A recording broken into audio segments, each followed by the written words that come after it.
10th class आज हम chemistry का टॉपिक 21.2 देखेंगे जिसका नाम है स्ट्रक्चरल फार्मूला।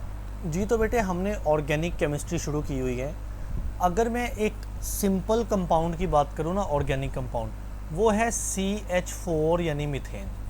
तो बच्चे ये जो फार्मूला होता है ना, ये मॉलिक्यूलर फार्मूला होता है जो कि आपको इतनी ज़्यादा डिटेल नहीं देता। हाँ, ये आपको एटम्स बता रहा है कि कार्बन है 1, हाइड्रोजन है 4। लेकिन अगर मैं इसी को खोल के लिखता हूँ ना, यानी कार्बन 1 है, उसके साथ हाइड्रोजन ऐसे 4 जुड़े हैं डिफरेंट वे के अंदर, तो ये हुआ स्ट्रक्चर फार्मूला जो कि आपको इनफ डिटेल देता है। तो कहता है जो स्ट्रक्चरल फार्मूला है ना किसी भी कंपाउंड का, वो बेसिकली आपको शो करता है arrangement of atoms and bonds present in that compound. क्योंकि ये तो मैंने सिंपल मिसाल दी ना, जब बड़े बड़े कॉम्प्लेक्स मॉलिक्यूल आएंगे तो उनमें एटम्स की अरेंजमेंट भी बड़ी मैटर करती है और उनके दरमियान बॉन्ड्स की भी। तो ये आपको स्ट्रक्चरल फार्मूला ही दे सकता है। कहता है it gives enough information to understand the structure of the molecule clearly. तो आप अच्छी खासी इंफॉर्मेशन ले सकते हो।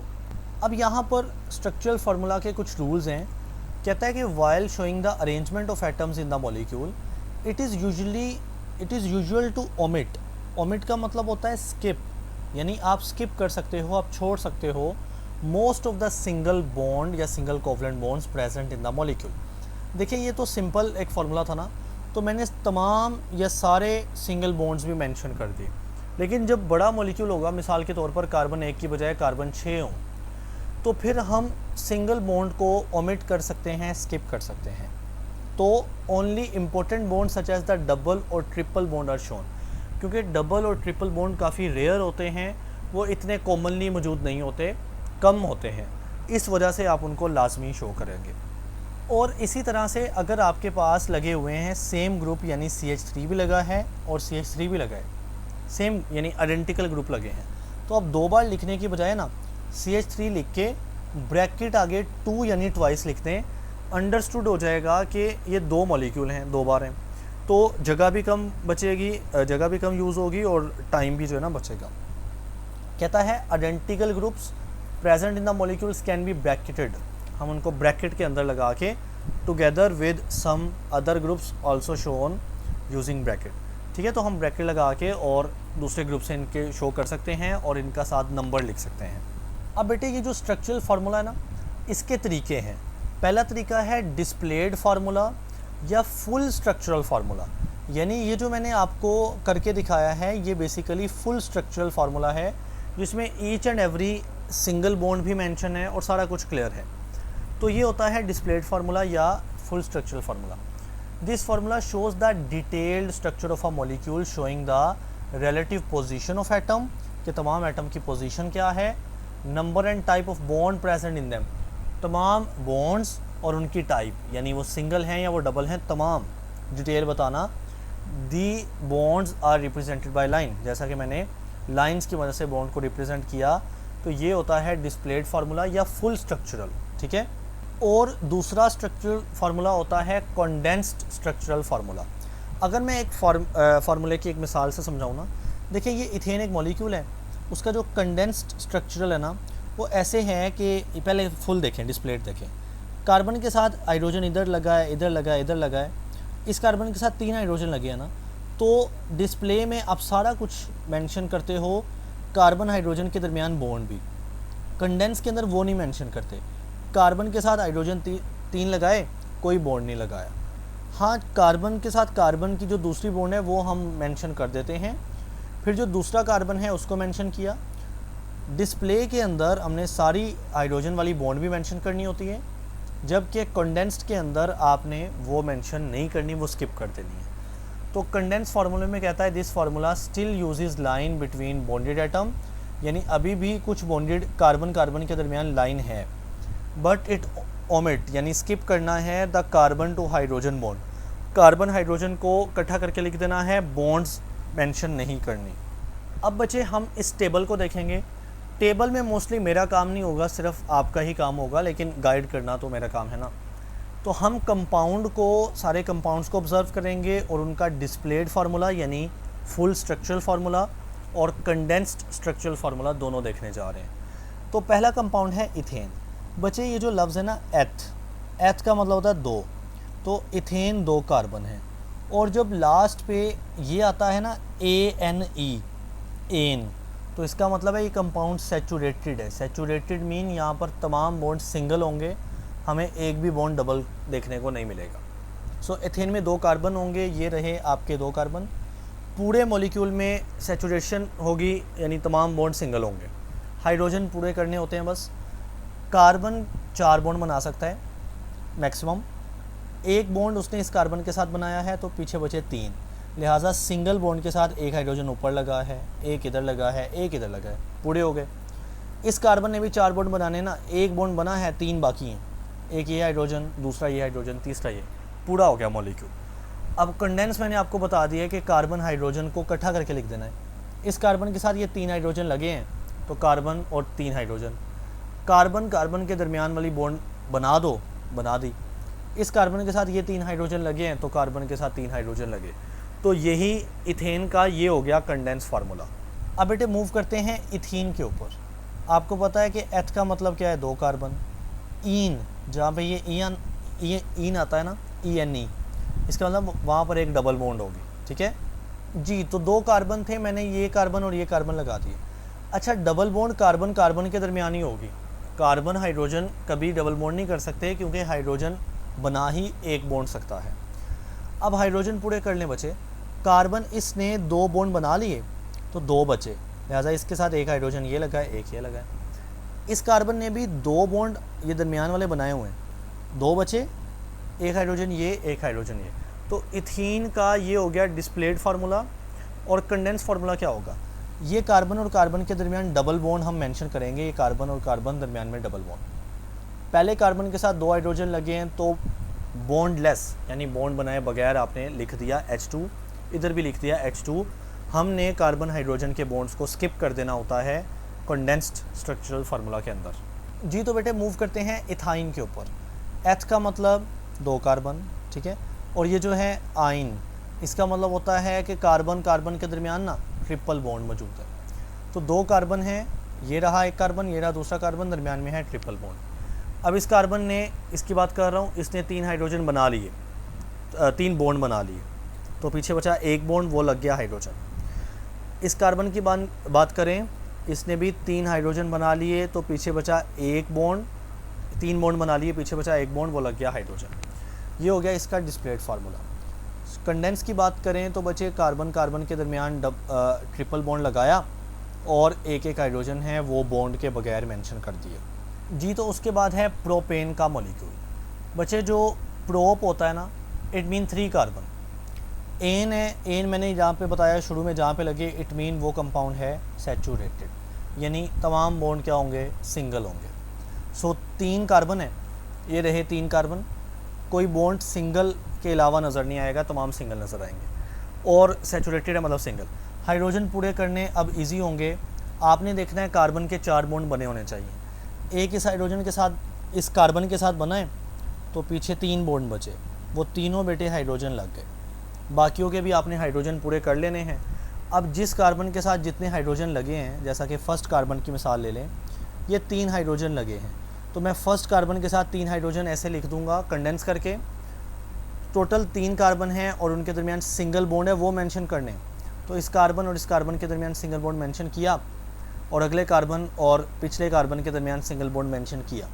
तो ये प्रोपेन का डिस्प्लेड फार्मूला और कंडेंस फार्मूला। मैं सारा टेबल इसलिए करवा रहा हूँ कि कुछ भी पूछा जा सकता है। इथीन का पूछा जा सकता है कि दोनों फार्मूले लिखो। इथीन का इथेन में फ़र्क फार्मूले के लिहाज से पूछा जा सकता है जी। तो बच्चे अभी हम मूव करते हैं ब्यूटेन कंपाउंड के ऊपर। देखिए ये जो ना ब्यूट का मतलब होता है 4 कार्बन, और ये जो एन लगता है ये अल्केन होता है, यानी सैचुरेटेड कंपाउंड, मतलब सारे बॉन्ड यहाँ पर सिंगल ही होंगे। तो आप देखते हो बॉन्ड किस किस के दरमियान सिंगल डबल की बात होती है, कार्बन और कार्बन के दरमियान। कार्बन हाइड्रोजन के दरमियान तो हमेशा ही सिंगल होना है। तो 4 कार्बन है, तो आप देखें ये 4 कार्बन 1 2 3 और 4 लगे हैं, इनके साथ तमाम बॉन्ड, आप चारों कार्बन के दरमियान बॉन्ड आपको सिंगल ही मिलेगा। हाइड्रोजन पूरे करने अब तो इजी है ना। इस कार्बन के साथ एक हाइड्रोजन, दूसरा और तीसरा लगे हुए हैं। इस कार्बन के साथ एक हाइड्रोजन, ये दूसरा लगा हुआ है। इस कार्बन के साथ एक हाइड्रोजन ये और एक ये, और इस कार्बन के साथ 1 2 और 3। जहाँ पे 3 लगी है ना, वहाँ की कहानी आपको पता है कि इस कार्बन के एक बॉन्ड बना है तो 3 बचे थे, 3 हाइड्रोजन लगा दिए। लेकिन अगर इस कार्बन की बात करें तो एक इस कार्बन से बॉन्ड बना है और एक इससे, यानी 2 बॉन्ड बने हुए हैं, बाकी बचे थे 2, तो वो हाइड्रोजन ने पूरे करने हैं। बहरहाल हाइड्रोजन आपने पूरे करने हैं, जितने कार्बन के बॉन्ड बाकी होंगे 4 में से वो होंगे।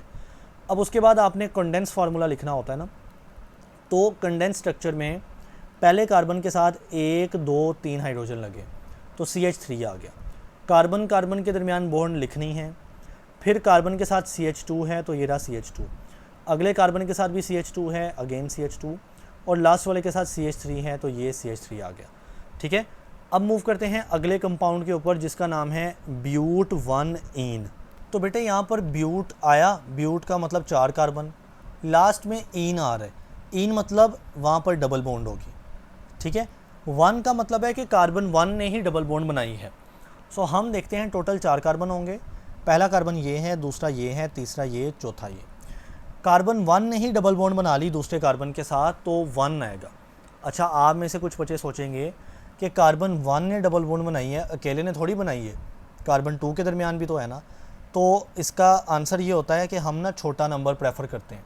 नो डाउट डबल बॉन्ड एक के दरमियान तो नहीं बन सकती, कार्बन 1 भी बना रहा है, कार्बन 2 भी बना रहा है, तो मैं 1 की बजाय 2 लिखता या 1 2 दोनों लिखता, नहीं, हम दोनों में से छोटा नंबर देखते हैं, एक छोटा है या 2 छोटा है, एक, तो हम कार्बन 1 लिखेंगे। ठीक है, उसके बाद हमने बाकी हाइड्रोजन पूरे करने हैं। कार्बन 1 को देखें तो इसके 2 बॉन्ड बने हुए हैं, 2 हाइड्रोजन लग गए। उसके बाद अगर हम कार्बन 2 को देखें यानी इसको, तो उसके 3 बॉन्ड बने हुए हैं, 2 इधर और 1 इधर, बाकी बचा 1, तो सिर्फ 1 हाइड्रोजन आगे लग गया। कार्बन अगर 3 को देखें इसको, तो बेटे इसके 2 बॉन्ड बने थे, एक राइट साइड वाले कार्बन और एक लेफ़्ट साइड वाले कार्बन के साथ, 2 हाइड्रोजन बचे, एक ऊपर लग गया, एक नीचे लग गया। एंड फाइनली जो आखिरी कार्बन है उसका सिर्फ 1 बॉन्ड बना था, वो अपने लेफ़्ट वाले कार्बन से बना था, तो 3 जगह पे आके जुड़ गया हाइड्रोजन। तो ये हमारे पास बन गया ब्यूट 1 ईन। ठीक है, उसके बाद अगर इसका कंडेंस फार्मूला देखा जाए तो वो भी कोई मुश्किल नहीं है, जस्ट आपने पहले कार्बन और दूसरे कार्बन के दरमियान डबल बॉन्ड शो किया, बाकी कार्बन के दरमियान आपको पता सिंगल सिंगल शो हो रहा है। हाइड्रोजन देख लें, पहले कार्बन ने 2 हाइड्रोजन जोड़े हैं तो CH2 लग गया, दूसरे ने सिर्फ 1 जोड़ा है तो CH1 लग गया, फिर CH2 और फिर CH3, ऐसे आपने पूरे करते जाना है, ईजी काम है अब तो। अगर हम मूव करें ब्यूट 2 ईन के ऊपर, तो बच्चे ब्यूट का मतलब 4 कार्बन, ईन का मतलब वहाँ पर एक डबल बॉन्ड होगा, लेकिन अब 2 लगा है तो डबल बॉन्ड कहाँ बनेगी, क्या 1 और 2 के दरमियान बनेगी डबल बॉन्ड? नहीं, छोटा नंबर लिखा जाता है, इसका मतलब 2 और 3 के दरमियान बनेगी।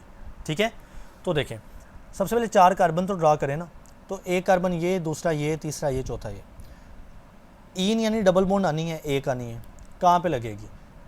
2 और इससे बड़े के दरमियान, 2 और 3 के दरमियान, क्योंकि हमने नाम के अंदर छोटा नंबर चूज़ करना है, तो 2 और 1 के दरमियान नहीं हो सकती, क्योंकि फिर 1 आता नाम के अंदर, छोटा 1 था, तो 2 आया है, इसका मतलब 2 से बड़े के साथ बनेगी। तो आप देखें कार्बन की नंबरिंग करते हैं, इस कार्बन को 1 कह देते हैं, इसको 2 कह देते हैं, तो इसको 3 कहते हैं, तो 2 और 3 के दरमियान डबल बॉन्ड बनी है। बाकी बचे, अब मेरा ख्याल है कि आप हाइड्रोजन पूरे कर सकते हैं और उससे कंडेंस फार्मूला भी लिख सकते हैं। देखिए ये गलती है, हाइड्रोजन छोटा नहीं लिखना, हाइड्रोजन हमेशा बड़ा ही लिखा जाएगा, कैपिटल H। और जहाँ पर डबल बॉन्ड है कार्बन कार्बन के दरमियान या कार्बन कार्बन के दरमियान सिंगल बॉन्ड, वो मेंशन करनी है कंडेंस के अंदर, हाइड्रोजन को आपने एज सच ग्रुप करके लिखना है जी। तो बेटा नेक्स्ट हमारे पास है एथानल। ठीक है, इसको एथानल भी पढ़ लेते हैं या एथानॉल कह लेते हैं। अब यहाँ पर इस कंपाउंड के अंदर आपको एथा यानी 2 कार्बन मिलेंगे, और जहाँ पर लास्ट में OL आता है ना, इट मीन अल्कोहल ग्रुप है, अल्कोहल फैमिली है, तो अल्कोहल यानी OH ग्रुप लगा होगा। ठीक है, तो 2 कार्बन होंगे, साथ में OH होगा।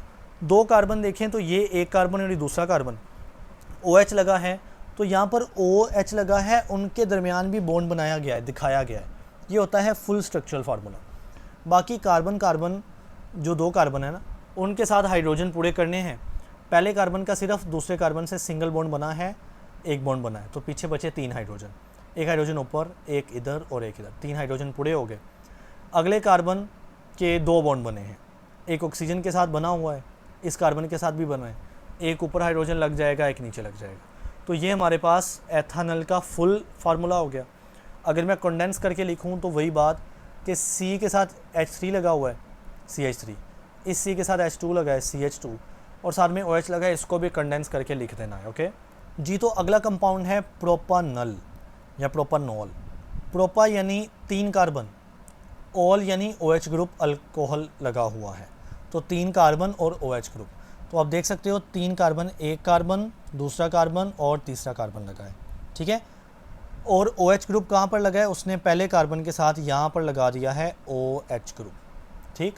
उसके बाद कार्बन के बाकी हाइड्रोजन ही बचेंगे ना, कार्बन के बॉन्ड्स जितने बने हुए, पहले कार्बन के एक इधर बना है, दूसरा इधर, 2 बने हैं, 2 बाकी हैं। तो ये हाइड्रोजन एक बॉन्ड और ये हाइड्रोजन दूसरा, तो ये पहले कार्बन के बॉन्डिंग पूरी हो गई। दूसरे और तीसरे कार्बन में भी यूं ही सिनेरियो होगा। और आपको पता है अभी कंडेंस करके कैसे लिखेंगे, पहले कार्बन के साथ 2 हाइड्रोजन लगे, तो कार्बन 1 जो है उसके साथ H2 लगा है, और उसी के साथ OH का ग्रुप अटैच है, तो उसी के साथ बेटे OH ग्रुप अटैच है। उसके बाद दूसरे कार्बन के साथ H2 लगा है, तो CH2 लगा है। फिर उसके बाद तीसरे कार्बन के साथ H और H यानी 3 हाइड्रोजन लगे, तो CH3 लगा हुआ है। तो बेटे अगला है प्रोपेन टू ऑल। प्रोपा यानी 3 कार्बन, 2 यानी दूसरे नंबर पे लगा होगा ऑल यानी OH ग्रुप अल्कोहल ग्रुप। तो ऊपर देखें सिर्फ प्रोपानल था ना, यानी वहाँ पर 2 नहीं था, 3 नहीं था, 1 था, तो हमने कार्बन 1 के साथ जोड़ा है।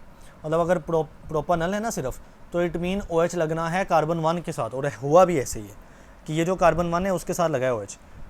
अगर 2 या 3 के साथ लगा होता तो कंपाउंड के अंदर मेंशन होता कि 2 ऑल है या 3 ऑल है। तो अब प्रोपा है यानी 3 कार्बन, तो एक कार्बन, दूसरा कार्बन, तीसरा कार्बन। 2 ऑल यानी दूसरे कार्बन, पहला कार्बन ये हो गया, दूसरा ये है, तो उसके साथ बेटे OH लगा है, ये OH ग्रुप है, दूसरे कार्बन के साथ लगा क्योंकि हमें नाम के अंदर ज़ाहिर बताया गया है। बाकी आपको पता है हाइड्रोजन है, अब वो पूरे कर सकते हैं, मैं उम्मीद कर सकता हूँ आपसे। फिर पहले कार्बन के साथ CH3 लगा है, यानी पहला कार्बन C है और उसके साथ हाइड्रोजन 3 है, तो ये यहाँ पे ना मिस्टेक है। आप क्लियरली देख सकते हो कि कार्बन के साथ 3 हाइड्रोजन लगे हुए हैं और इसने लगाए हैं 2, तो CH3 कर लें इसको, ठीक है। अगले कार्बन की बात करें तो इस कार्बन के साथ सिर्फ एक हाइड्रोजन लगा है, बिल्कुल, और नीचे लगा है OH, तो लगा है OH। और आखिरी कार्बन के साथ ये 3 हाइड्रोजन लगे हैं, तो ये CH3 पूरा है जी। तो बेटे नेक्स्ट एग्जांपल है ब्यूटानल या ब्यूटानॉल। ब्यूटेन कहते हैं 4 कार्बन, ऑल यानी वहाँ पे OH ग्रुप लगा है, तो 4 कार्बन OH ग्रुप। अब मुझे बताएं पहले कार्बन पे लगा होगा या किसी और कार्बन पे OH, तो जाहिर है पहले कार्बन पे। किसी और पे लगा होता तो साथ में मेंशन होता, जैसा कि ब्यूटेन 2 OL है, दूसरे पे लगा होगा। अभी 4 कार्बन मुझे बनाने हैं, तो एक कार्बन, दूसरा कार्बन, तीसरा कार्बन और चौथा कार्बन, ये 4 कार्बन बन गए। ऑल पहले कार्बन के साथ जुड़ना है OH ग्रुप, तो ये कार्बन 1 है ना, पहला ही है ना, फिर ये दूसरा, फिर ये तीसरा, फिर ये चौथा, मगर कार्बन 1 के साथ यहाँ पर OH लगा हुआ है, ठीक है। तो कार्बन 1 के साथ लगा हुआ है OH ग्रुप, बाकी हाइड्रोजन पूरे किए गए हैं। फिर उन्हीं को कंडेंस करके लिख दिया, और यहाँ भी कंफर्मेशन मिल गई कि कार्बन 1 जो पहला कार्बन है उसी के साथ OH लगा है, और उसके साथ जितने 2 हाइड्रोजन लगे हैं 2 लिख दिया। फिर साथ वाला बॉन्ड कार्बन से मेंशन किया, उसके साथ 2 हाइड्रोजन लगे थे, CH2 लिख दिया। फिर अगले कार्बन के साथ भी CH2 है, और लास्ट कार्बन के साथ 3 हाइड्रोजन है, तो CH3 है। तो ये हो गया ब्यूटानॉल।